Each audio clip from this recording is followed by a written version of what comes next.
You're listening to the Second Mass Report, the Falling Skies podcast, gathered around the campfire once again to discuss Season 5, Episode 8, Stalag 14, Virginia. Along with you once again, it's Frank Stella and Rob Southgate. Hey, and Frank. We're finally, at long last, ready to get this podcast recorded. So if you've been waiting and thinking about giving up on us, don't, because here we are. Well, if you give up at this point when there's only 3 episodes left, bad on you, right? Yeah, that's on you. So that's not nothing to do with us. Right. So my first impression of this episode was that it felt different. For whatever reason, I don't know if it was just the directing or the music. Good different or bad different? Or just different? In a way that you would word it, it felt like, to me, it played more like a movie than any other episode we've seen this season. I'm going to agree with you. Okay, wow, that's a first. And actually, it's funny because I wasn't happy with the direction things were going here at the end. I wasn't happy with the direction of this episode. When it started, I thought, you know what? We're dealing with a storyline that just simply doesn't need to be here at this point. And which storyline are you referring to? This storyline of the base and the woman and, you know. Okay, so basically Charleston all over again. Yeah, kind of storyline. Yeah. But this episode did a really good job with it. Things got real in this episode. Yeah, I think that you know, like I said before, if they had started this story maybe earlier, forget that whole thing when he goes to the family that was untouched by it. Forget all that. Let's go back, maybe 4 episodes ago. Let this kind of be what's happening. I think I'd have been more satisfied. Okay, yeah. And this episode made up a lot of ground where I felt like, okay, this at least resolved the story in a satisfying way. It made sense. I didn't feel like we were rushing through stuff. Although I do think it's funny that, like, we get to the ending and it's like, okay, and here's the setup for the last 2 episodes. That's so kind of like we messed around with a lot of filler storylines for a long time, and then all of a sudden we're rushing to this climactic finish. You're going to hate me for this, but I think the bolder choice would have been for them to execute the 4 people. That includes, who do we have there? We have Hal, Ben, Ann, and what's his name? Sticky, or whatever his name was. The guy that worked for that was helping him, the traitor. Okay. Wolfie. Whatever. Yeah. Yeah, and you know what? It's not that I wanted to see him die. I just think that would have been, as I was watching it, I was thinking, man, would this be a bold choice? Tom's standing there watching. Weaver's stuck in the middle. He's got his guys, like he's trying to do a power play. And what if they fired? What if they at least killed 1 or 2 of them? That would have been. You're talking about the firing choice. squad. Yes. Scene. Now, Tom wasn't standing by watching. He was waiting outside, ready to spring in with that truck. Oh, right. I was thinking of earlier. Right. But Weaver was standing there, and it would have been a pretty bold choice. Yeah, I think we're at a point we're not getting those. Now, do you think we're going to see multiple main characters die at the same time, along with other people who are not main characters? I feel like that'd be really rough storytelling. You know what? It would have been interesting, but I'll tell you what. I've been saying all season, all my predictions on who's going to die. Now we're 2 away. None of them died in this episode. I don't think they're going. I think our crew is making it to the end. Pope is going to die, and that'll pretty much be it. And what I hear in your voice is you saying, like, the writers don't have the spine to, like, stand up to, like, my standards. Somebody removed the spikes from these writers. Yes, I am saying that. I think a show like this needs bold moves. And it's had them in the past, and I think it's gotten a little sloppy here and there. And here at the end, we've kind of lost that. I think they're all going to make it to the end, and to me, that's disappointing. I still think somebody's going to die But is it going to be the amazing? next 3 episodes? It's going to be somebody. The fact that Hal didn't go here, Ben didn't go here, Ann didn't go here, and how about Matt there dressed up as one of the little soldiers? Yeah, and he's not going anywhere. That was cute. It was cute, but he's not going anywhere. Right. And that coming on the heels of the entire, Ben, Hal drama with Maggie, and now this other girl that I didn't really realize was more than a friend until this episode. Yeah. So I was kind of like, wait. Well, no, yeah, you oh did, my because in the God. last episode they kissed or whatever, and and then he saw Maggie and was like, "Oh, awkward." You knew that. They kissed? I don't remember them kissing. I don't know if they kissed, but they were definitely a thing. I thought Yeah, they I were think kind of kissed. like talking, like, oh, we just came No, back. no. I think they They did. They kissed, and then they came back to camp, and that's when he found out Maggie had her spikes out. The kiss had already happened. How funny is it that they like keep killing off the women that I like and keep introducing more Right. that like we don't need? Who do you like now? Because maybe that's the best predictor of who's going to die. Well, I was all ready to just settle into like the Hal Maggie thing, like okay, this is happening, and then as soon as I see that's where it's going, we have all this drama between Hal and Ben and Maggie, and like I wanted, I'm still upset about Karen. I'm still upset about what's her name that died in like episode 1. Not that upset. What are you talking about? I'm very upset. I could tell. I'm heartbroken. Heartbroken, yes. What was her name that died in the first episode of this season? Of this season, Denny. Denny, that we didn't see for like however long. Yeah. Really? That I wanted her to end up with Ben, and that like went nowhere, and Ben didn't even like. He didn't even bat an eye. Yeah, he didn't even care that she died like at all. I was like, wow, cold. Yeah. And then all of a sudden, Ben is more in love with Maggie than Hal is. Yeah. But Maggie decides she's going to get her spikes removed for Hal. Yeah, and then she's like, I just thought I'd tell you that. But that played out weird too, because when she told him, the way they wrote the dialogue, it made it sound like she was waiting and sprung this on him. She's like, I just wanted you to know that. But that's not how the first part of the scene She couldn't have talked it through with him before she made the decision. Or even that, if you listen to the first half of the scene, when he's talking to her and he asks about it, it wasn't like she was hiding this and going to spring it on him. But the way the last bit of dialogue made it sound like, she was taking it out on him with that. And then she's buddied up with that chick at the end. And I was like, what's going on here? Yeah, it just feels really messy to me at this point. Just absolutely messy. Yeah. And it's a mess that's really gone on since the beginning of season 1, when Hal and Karen were great and perfect for each other, and like things just went downhill like step by step. No, that one still makes sense to me, how that whole thing played out. I still have problems. I can buy that a lot more than I can buy this. Why did we introduce this girl? I mean, really, all she was Karen's sidekick, or not Karen, Maggie's sidekick this time. And that makes no sense. It put a wedge between Maggie and Hal. So he's just going to go to her.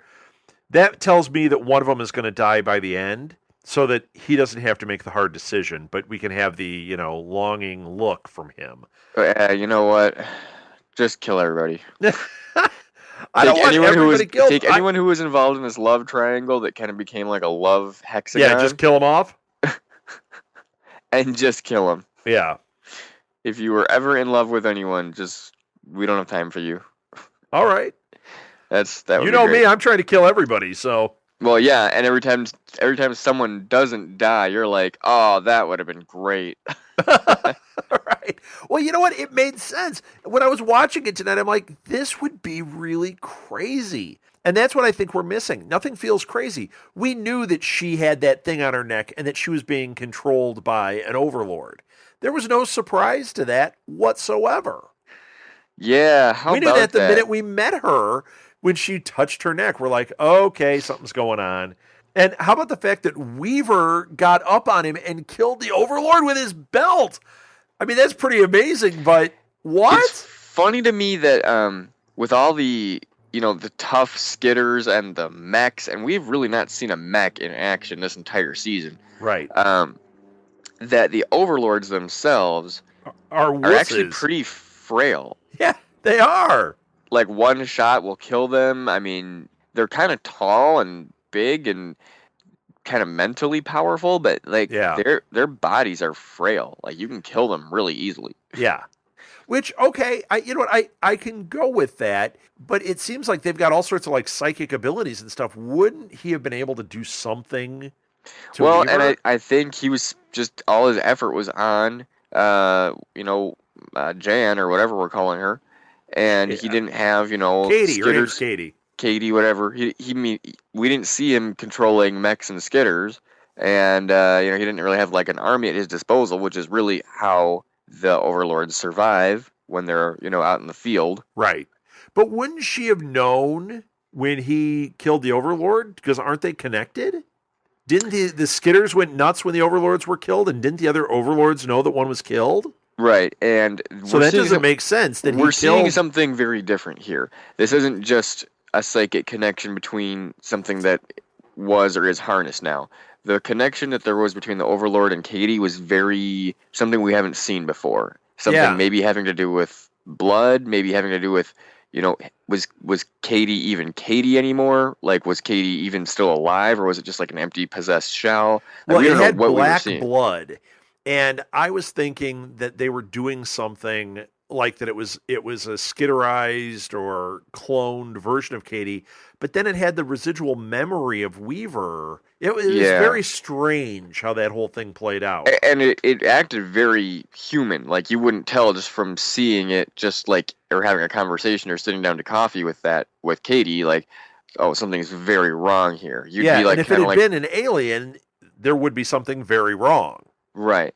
Or if it had like an alien voice or something very obvious, but it was trying to kind of blend in and be that double agent. So whatever was going on, I don't think we're going to get much of a technological explanation for how that all worked.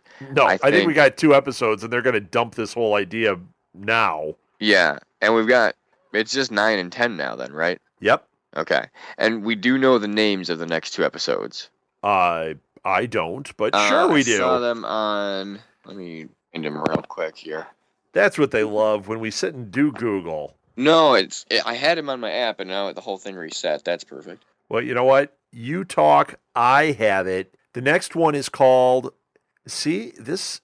I don't know what 9 is called. Oh, yeah. 9? No, I don't. I know what the final one is called. Hold on. But I don't want to... It's called Reunion. Which one is? Reunion is episode 9. Reborn is episode 10. Yeah. Yes. So Reunion and Reborn are the last 2 episodes. Right. Right. So Reunion, obviously, at least to me, is they go to Washington, D.C., and they're reunited with the other fighters, and the fighting Masons are all joined. And then Reborn is obviously, at least in my opinion, they beat the aliens, and it's going to end with them trying to rebuild their civilization. Humanity is renewed. Yes. But is there Volmanity? Oh. Well, let me ask you this about Reunion. You said that's going to be a coming together of the Mason militia. Is that what you're saying? I'm just saying that they're going to go to Washington. This is where we're going to see it. But you know what the reunion could be? That weird thing, alien thing that we always get the name wrong. What if that's Lexi? What if Lexi's not dead, and the reunion is Lexi has evolved into this thing, and she is back with them? That's a brand new theory. I've said worse. Yeah, you have, and you probably still will with 2 episodes left. Probably. So you think Lexi's consciousness might still be alive, and that somehow going to Washington, D.C. is going to trigger a reunion between dead Lexi and... No, I don't think it has anything to do with Washington, D.C., but I think that when they say reunion, it's going to be they're going to find the other surviving humans. They're going to be reunited as a group. I think that's what we're seeing. Are we going to see any people that haven't seen in a while that we've kind of been wondering about, like Porter... Marina, any of these kind of people, or is it going to be just a reunion of people that we haven't even met before? Oh man, I truly don't know, because I have a feeling they're not going to pay the actors for that. So I'm going to say no, but you never know. I mean, when you get to final episodes, a lot of times they will do stuff like that and not really apologize for the fact that they didn't do anything with them for so long. Okay. And I'm not sure which to me would come off more cheesy. Okay. And I'm trying to think, like, is there going to even really be a good way to reunite anyone? Is it going to be maybe a reunion of Pope and Tom? Oh, you think the next one is that's what the reunion, and that's a good thought, Frank. Well, the last thing we saw was the guy saying Tom Mason is still alive. Yeah. So you To think that's the reunion, I mean, and that then would he make, has to kill Pope. Pope's done, and it goes into the last thing. Because or there's is it no going to way be? Pope's going to have redemption. Well, is it going to be one of those situations where something turns into a common enemy for both Tom and Pope, and they both have to fight something? They're both forced into fighting the same thing. Boy, I just don't know. I just don't know. I could see something like that happening. That'd be like a twist that I would see these writers capable of. Okay. All right. I think we'll just have to wait and see. Now, let's get back to this episode. I mean, we've touched on a lot of the stuff already, but there was good tension in this one. With the firing squad thing, even though it didn't work out the way I was expecting, I thought the tension was really good there, and I liked how it was constructed, how we saw 7 hours before the firing squad. So the literary construction. Yeah, I enjoyed that, and I enjoyed the fact that when we first saw them walking out there, I thought Tom was in that group, because all we saw were boots. And then we discovered it's a different group. We saw two of them, and the other two were still getting the bags put over their faces, wasn't it? You know what? I don't remember. I just remember thinking Tom was in that group, so I was really surprised that he had escaped. See, I thought he had escaped already. He was running off and fighting the urge to stay there. But at the very beginning, they didn't show that. In that very beginning segment, you saw the boots, you saw the straps on their hands, and then it cut away. Yeah. And that was pretty climactic, the way it looked like, okay, we're about to have a huge, major, heartbreaking death scene of our main characters, and all of a sudden, oh, nope, it's actually you who's going to die.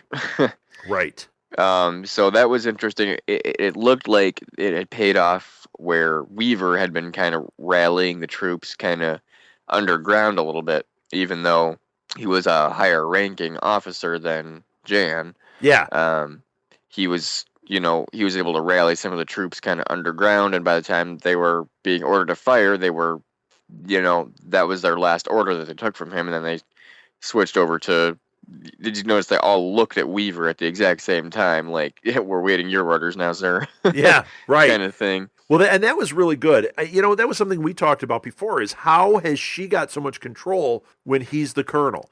He is the highest ranking officer. Yes, he gave her permission to run her place, but as soon as things went wiggy, all he had to do was say the word and it was over, unless there's, basically an overthrow.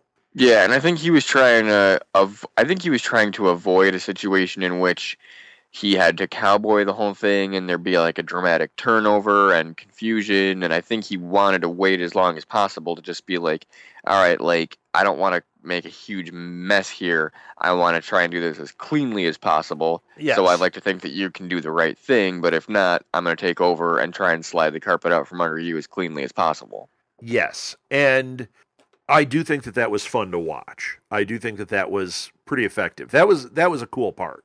Yeah, I thought that was really the climax of the episode, which, that being the case, is why that worked so well for them to let you in on that scene beginning of the episode. I also liked that Weaver, this season more than any, has kind of had the focus. He's had a couple of big episodes, and this was definitely a Weaver episode. Yeah, well, and it was almost an everyone episode in one sense or another, except, well, unless you're Matt. Yeah, right. Hey, Matt, you're up there on that thing. Cool. Or Pope, who had to basically get dressed and costumed and did his Fight Club thing for 10 seconds. Yeah, I'm sure he spent a lot of time in the waiting room. If they had not wasted time earlier in the season, we could have more of that development. I mean, Pope has gone from, us liking him to him being just a complete psycho, like in the blink of an eye. Would you, if this were like Rob's ideal season? Yes. Would you have skipped going to this military base altogether? Yes. And just have it be more Pope Tom drama and like more kind of? I would like have skipped that. I would have skipped it, although if you wanted to tell that story, like I said, I would have done it earlier and let it go over a few episodes and tell us some stories while they're in there. This was just kind of rushed. Tonight's episode aside, this was better. I think that really, my choice, we didn't need any of this. We didn't need any of it. Let the Pope story happen. Let him get to Washington. Let's see what's really going on, leading into those last 2 episodes being just a battle. And the Pope thing gets resolved in the 0 hour. And like I said, we need main characters to die. Not the 0 hour. Really great. Not the 0 hour. Not 0 hour. Podcast. No. You're right. Yeah. We're not going back to that. Trust me. No. Yeah, that's how we met. Yes, it is. Hopefully no one who's listening ever knows what we're talking about. Yeah. Anyway. Yeah, there's a lot of storylines this season that I think could have been told better and or could have been eliminated for the sake of telling the ones better that you want to stick with. Yeah, like I said, I think, I've said this before, I think they had certain stories they wanted to tell, and this was their opportunity. They were sitting on the heap and going, yeah, let's have the one where he goes to the thing and he meets people that have not been touched by the war. And let's have this story where, there's this, Colonel Weaver has this person he knows. The problem is they weren't cohesive with the series. And this last season should have been completely cohesive. It should have been like watching a 10-hour Falling Skies movie. Ugh. That's what it should have felt like. See, and to hear you say that makes me more disappointed in what we're seeing now. I'm like trying to enjoy the ride, and you just told me like what it could have been, and I'm like, oh, you're right. Sorry. Yeah, I definitely don't disagree. But like I said, like I have been just trying to enjoy the fact that like, in a sense, like mission accomplished. All those year 2 or 3 ago when we were saying like, oh, we hope this we hope this season gets picked up. We hope it gets the ending that it deserves. We hope that it, doesn't get canceled on us like, halfway through this season and then that's it. Like, I'm trying to enjoy the fact that like, okay, mission accomplished. This is the final season and we're going to close out. We're going to have some finality to the story. Let's see what they're going to do. But as you say it, I'm like, yeah, you know what? This really could have been a lot better. Yep. And I've been saying that a long time. I think going back to even season, I think us saying that things could have been better isn't just a season 5 thing. To be honest with you, I think things could have been better going back to seasons 3 and 4. I think seasons 1 and 2 were probably about as good as they were going to get, but yes. I think things in season 3, 4, and 5 could have been better in different ways that allow it to just not feel like at times we're seeing the same thing twice, or get that sense of, okay, we've seen this before, right? And focus more on things where it's like, oh, I thought they were going to go somewhere with this, and then but it didn't, and we don't even know what's going on there anymore. Like, is there still a Skitter rebellion? What shape are the harnessed kids in now? Like, there's so many things that we're not really seeing at all, and it's just kind of like, oh, I thought we were going to go somewhere with that, and then now we're here, and this could all that's go okay, back but to, I feel like we've seen this before. This could all go back to either the showrunner, if there is one, or the lack of a showrunner. I think you got to look at David Icke for that. I think that's who you have to. I think that's who you're speaking of. Talking about, is it the showrunner? Because they switched at the end of season 3. Seasons 4 and 5 were done by David Icke, and not bombed or anything. But I feel like you talk about that cohesiveness, and I feel like could have been more of that. Could have been thought how through. How long was he actually showrunning on this? I think 2 seasons, 4 and 5. I think the first 3 were done by I forget his name, Greg something. So wait, David Icke took over in 3 and 4? That's my understanding. All right, I'm going to try to figure this out, because David Icke is the same guy that ran Battlestar Galactica, which, when you talk about it should be a final movie, it should have this, this cohesion, that was loaded with it. Huh. Right, now wait, I don't see David Icke, unless there's a different David Icke.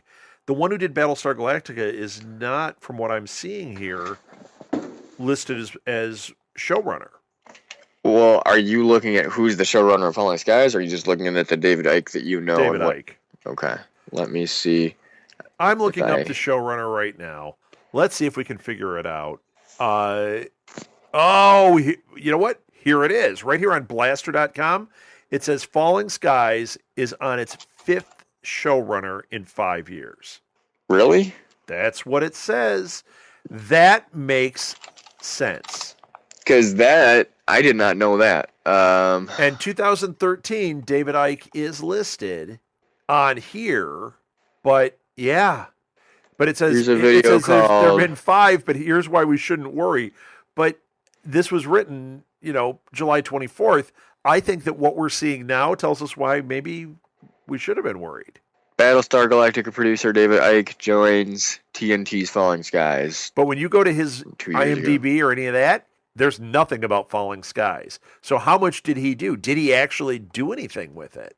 Well, I don't even want to know. Yeah, it's pretty interesting. I think we've nailed it, that it's the showrunner is an issue here. Yeah, so there was some inconsistency there, which led to some inconsistency bleeding onto what we're seeing on screen. Right.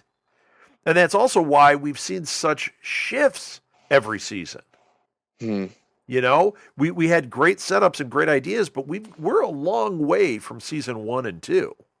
Yeah, we are, and it doesn't seem like cohesion has joined each season. It seems like there's been new storylines, almost to where we wonder what's going to be different this season. But in saying that, you're also in a sense of where, I wonder what from last season we're going to be like kind of fading out and not continuing so much. Right.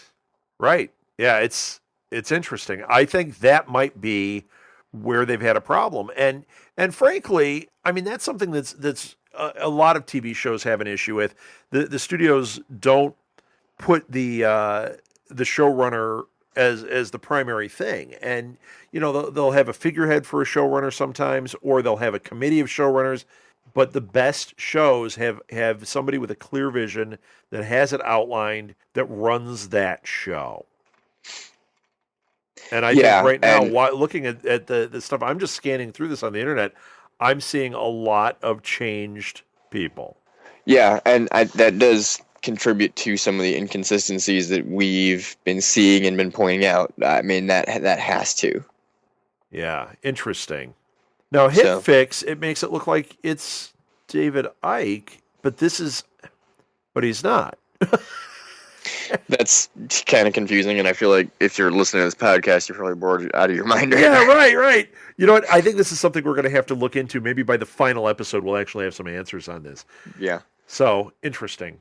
All right. What else happened in this episode? Well, we've addressed the drama between Maggie and her new sidekick, and we've also noticed that Ben and Hal were kind of talking together like good old times, buddy, like, yeah, we knew, so that was interesting. To get the happy ending that it appears to be going towards, we have to have all the reconciliation and everything tied up, and that's what we're seeing. Yeah, or it's going to be nice having that reconciliation before one of them dies. Yeah, now you're talking, Frank. I know that's exactly what you like to hear. Yep, that's what I'm looking for. Nothing gets Rob more excited than the main characters getting killed off. That's right. Make me the showrunner. I'll show you how to shake it up. Major disappointment if it doesn't happen. Noah Wiley, cast, episode 1, season 1. Wait, I thought he was the star. Dead. And then I bring him back in season 12 of season 4, Like, yeah, it's been like that. That's what I would do. So what's Pope thinking there? The last thing we saw was him make a nice creepy face at the sound of... Yeah, he's just gone off the deep end, but they've made it way too deep. He's going to go after Tom. I got a total Joker vibe from him. Remember yes! In The Dark Knight how he's, I don't want to kill you, you're just too much fun. And then that face that Pope made when he found out that Tom was still alive was like, oh, good. Now I'm not going to be as bored. Yeah, now my plaything is back, and I have something to do. Which, if you go back to where we first met Pope, he was bored out of his mind with his idiot, crony guys that just, were no fun to talk to. But then when he met Tom, he goes like, you know what? I've missed having good conversations with people. Yeah. Like he legit said that, and then they shared a beer or something while Tom was still his prisoner, and Tom said something along the lines of, "Hey, why don't you join us? Like, we could use another, fighter that is, hates aliens, and I Right. can promise you that, you'll have some good conversations." And that's really kind of how things started, where with Tom and Pope kind of having that chemistry with each other that Right. they just, that's kind of how things got started. So I found it like kind of ironic that Pope made that little facial expression of like, "You don't say." Yeah. Well, that's good because this will be fun. Like almost the way he was just like glad to hear it, Yeah, right. Now he has something to look forward to again. That's just like the vibe I got. Yeah, I think that it's just leading up to he's going to go after Tom. We're going to have some nuts stuff, and then Tom's going to kill him, or somebody's. I could see that. I could see Anne killing him, or Maggie. Maggie had the history with him. Oh, and Maggie and Pope, we haven't really seen an interaction with them, I don't think, this entire season. No, and you know what? I think they're going to just drop that whole thing. But yeah, can you imagine Maggie killing Pope? That'd be perfect. That would be great. But the way they've built it in this last 2 seasons, it wouldn't make sense because they haven't had any interaction. Yeah, there hasn't been any recent tension between Pope and Maggie. Really, not much since season 3. Right. I don't remember them even really talking much in season 4. Right. Really, nothing. But if you remember back in seasons 1, 2, and 3, they would have those little moments like, "Yeah, you remember what we've been through, and right, I know right. you, and you and that kid, and I know." Like they had those little moments with each other. Right, but that's all long gone. And anyone watching now wouldn't have any idea about that. Yeah, I almost forgot all about that, really. So, yeah, but once again, from a literary standpoint, let her kill Pope. Mm-hmm. And anyone that binge watches it in the future would get a great payoff if that were to happen. But anyone watching it now might be confused by it. It won't have the weight, that's for sure. Yeah. So I don't see them bringing that back up at this point because all the tension now, but with having to do with Pope, is between him and Tom. Right. So that's what we're going to see payoff wise. That's what to look forward to. Right. Anything else? I think that's it. I mean, the only I do have one thing. When Ben put his hand in the communicator and we got to see that sea of overlords. Right, yeah, there was a big moment. Coming down the stairs was a giant shadow. It was Galactus from the Fantastic Four coming down the stairs, and he got pulled out, which I thought was cheap. I loved it, but I'm like, they're not going to show us anything. They're going to pull him out, and that's going to be stupid. We've already seen them go in and come out really fast. I think it would have been. That's what she said. I think it would have been even better if we had seen, even if we had clearly seen the shadow and gotten a shot of Ben looking like, holy crap, and then cut away. But instead he pulled out and he's like, there's something else. It's like, no. It fell a little flat, but it was cool. And yeah, to get a glimpse of what he was seeing would have, I think, been cooler because we saw a little more of the shadow. We saw pretty much the same thing Weaver saw an episode or two ago where he said, "Whoa, there's overlords and there's a lot of them and they're communicating." That's basically the same thing that Ben just saw, rather than communicating with each other. Looks like they seem to be communicating with some kind of higher power. Right, and we see this like shadow coming down, but it was very brief. And then him getting pulled out. I didn't want him to get pulled out. I wanted him to come out and be like, what did you see? There's something else. I mean, that would have been so much better. I didn't leave this one going like, whoa, what's going to happen? I left it going, okay, well, let's get to what Pope's going to do and let's see what this shadow thing is. Yeah, they could have made that more compelling. But I think the moment was supposed to be when when Tom said to Cochise, he says, "There's something you haven't told us." And Cochise goes, "I did not think that this was possible." Yeah, right. And yeah, but you know what he's going to with that. You know what that's going to be? He also said that those beings that Tom was communicating with, well, they died out a long time ago. And then we So went, it seems well, like there's a lot of things that are catching Cochise off guard, seemingly. yeah, and we could go, oh, okay, well, it's going to be interdimensional beings or something like that now. And that's what this giant thing is. It's got to be. So, is this thing that they seem to be communicating with, or worshiping, or pleading with, or whatever, connected to the Dornia, or not at all? That, no matter what we say, is just speculation at this point. Right. I'm leaning towards yes, that's what it is. That it's, because we've had so much of conspiracy and, things aren't what they seem to be. If the Dornia are there working, making Tom feel like he's working with him while really he's actually helping the s5e, that would be an interesting little thing. I don't know, man. I don't know. I don't know. I just want to see what this shadow thing is, and I want to see Tom and Pope get into their thing.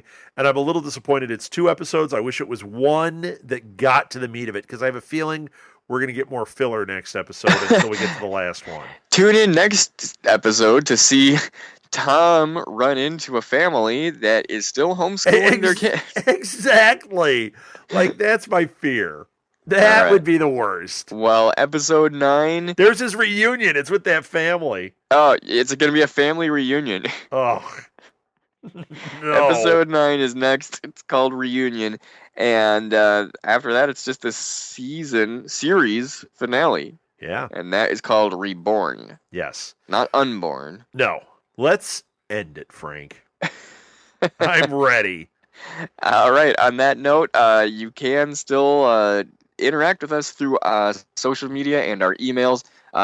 Just send an email to the Southgate Media Group email. What's it exactly? Well, it's really difficult to remember. It's southgatemediagroup@gmail.com. And then we're also on Facebook, the Falling Skies podcast, the Second Mass Report, Falling Skies podcast. Yes. On Facebook, you can get in touch with us there, or on Twitter. That's definitely one of the popular ways to, send out a quick little comment or question. Yes, and we should be live tweeting on Sunday for the finale, so definitely join us on that. And that's at Falling Skies Pod? Or Second Mass Pod. Second Mass Pod. Yes. Okay. Escape Pod. Yes. That's what you need, Frank. Where's the Rebel base? I don't know. So, let's see. Is there anything else we want to talk about event-wise coming up, or podcasts for the fall coming down the pipe? You know what? We've always got stuff. Today we launched the 100 podcast. If you're a fan of the 100, Heroes Reborn is catching a lot of steam. Other than that, the best thing you can do is just keep checking out the website. We will be posting new shows on there and new stuff. There is a complete overhaul taking place right now of the website. Yes, it is under construction. And you can go there and still do stuff, but if you go to, Second Mass, it's the same old, same old. If you go to Live at the Blue Box, there is a new style being debuted. You can kind of tell what's the priority podcast by what gets the first updates. Actually, that's not true. The very first one I did was I think I did either Endless Wonder, which is a now defunct podcast, which was about Warehouse 13, or I did the Krypton Report, which is a new Supergirl one, which already had another page. So, no, it has nothing to do with it. It literally has to do with which ones need something first. Live at the Blue Box was a mess, so I thought I'd start there. But Second Mass, I will probably have that ready so that by Sunday we have a brand new look to it, and it'll be fun to interact on. Fantastic. And you mentioned Heroes Reborn, and excited to say that that's coming along pretty swimmingly. I've got a co-host lined up, and some of the SMG listeners might know Blair Knight, who has agreed to be my podcast partner on that, and we should be having a introductory episode coming down the pipe within the next couple weeks or so. That's going to be great. Blair is awesome. Frank, you're awesome. It's going to be a great show. Yeah, and I can't wait to get into just kind of figuring out whether or not it's going to be, I was just reading, kind of, is this going to be just a one-shot, one-and-done miniseries, or is it going to gain traction, and is it going to, get picked up for another another set of episodes, and that's really going to kind of be up to people like us who have the ability to affect the ratings, affect the promotion, spread the word, and Right. see what we want to make of this on social media with ratings, with things like podcasting. So it's going to be an interesting kind of. I'm looking back to kind of dealing with a little bit of the drama, like how we were of going back to, like, if you listen to the podcasts on like season 3 for Falling Skies, it was Right. always about like, what were the ratings, how did we do, what's the latest news, are we getting picked up, are we getting canceled, what's the latest. So, and us knowing that this Falling Skies season was going to be the last, I think has allowed us to kind of sit back, relax, and just and I think I've seen that spilling over into the TNT promotion of the show as well. Right. And so I'm just looking forward to having kind of that drama of not knowing, could this be the last and only season? Could this be it? Or, is it going to gain traction? Could this be the start of something really big and long and awesome? And, it's really kind of up to how good they want to, produce the show. And that's going to feed into how much we enjoy it and how much more of it that we want to see as fans and viewers. So everyone's invited to check out the Heroes Reborn podcast with Blair and I. And there's also the, what's the other Heroes show that's covering it? Primatech Files. Primatech Files. They're actually going through every episode from the beginning. It's very thorough. And it's definitely a great companion one to yours. So check that one out too. Yeah. So I just find it funny that, like, and this podcasting, as opposed to broadcasting where I come from, it's a brave new world in that in the broadcasting world, you don't have, a media company that puts, the same, the two of the same formats in the same market. But now here we are having two completely different shows that are both talking about the same thing, and we don't see that as competition. Not at all.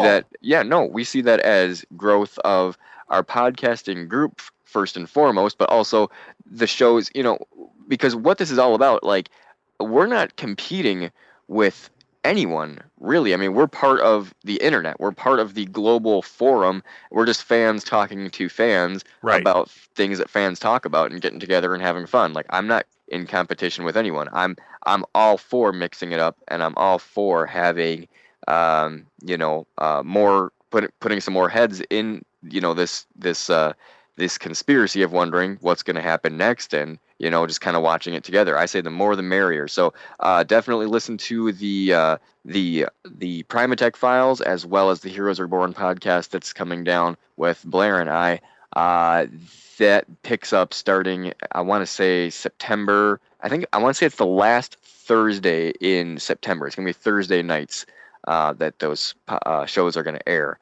So Excellent. Anyway, I've given this a lot more time than probably it deserved, but I'm getting kind of fired up thinking about what's coming down the pipe. So that's all right. That I'm excited for it too. So Great. No harm, no foul. And speaking of Twitter, I'm also on Twitter personally at DJ Frank Stella, and I believe you are too. Oh, I'm not at DJ Frank Stella. I'm at R Southgate, or the company is at SMG Pods. Well, and if anybody wants to send Rob a tweet that they want me to pass along, you can definitely reach Rob through sending it to me, and I'll just kind of forward it. So there you go. Either way.